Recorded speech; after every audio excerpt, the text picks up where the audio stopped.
कुणी घर बदलून देतं का घर ही वाक्य सिनेमात आणि नाटकातून ऐकली असतील, मात्र आता कोणी पैसे बदलून देतं का पैसे अशी अवस्था आता सोलापूर जिल्हा मध्यवर्ती बँकेत झाली आहे। जुन्या नोटा रद्द झाल्याने सोलापूर जिल्हा मध्यवर्ती सहकारी बँकेची 1500 ची चलनं असलेली 200 कोटीहून अधिक रक्कम बँकेत पडून आहे। त्यामुळे बँकेच्या एकूण व्यवहारांवर मोठी गदा आली आहे। बँकेकडील 1500 रुपयांच्या चलन स्वरूपात असलेली जमा रक्कम कोणतीही राष्ट्रीयकृत बँक, ट्रेझरी किंवा अन्य बँकांनी स्वीकारण्यास मनाई केली आहे। याबाबत बँकेने जिल्हाधिकारी रणजित कुमार यांना पत्र लिहून चलन बदलून मिळण्याची मागणी केली आहे, मात्र जिल्हाधिकाऱ्यांनी रिझर्व्ह बँकेशी संपर्क करण्यास सांगितलं आहे। दरम्यान बँकेत जमा असलेली ही रक्कम 200 कोटींहून अधिक असून या रकमेपोटी बँकेला दररोज सेव्हिंग खातेदारास 2 लाखांहून अधिक व्याज द्यावं लागतंय।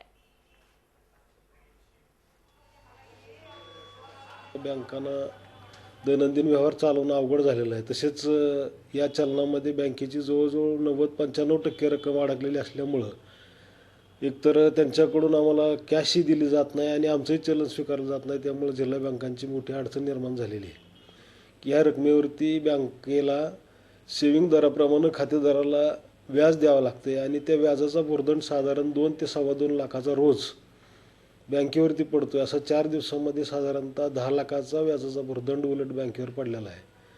तर हे सुरळीत आणि व्यवस्थित होण्यासाठी तात्काळ ट्रेझरी अथवा स्टेट बँकेने ह्या चलनाचा स्वीकार करून त्याच प्रमाणात बँकेला चलन उपलब्ध करून देणं अत्यंत आवश्यक आहे। झी 24 तास रहा एक पाऊल पुढे।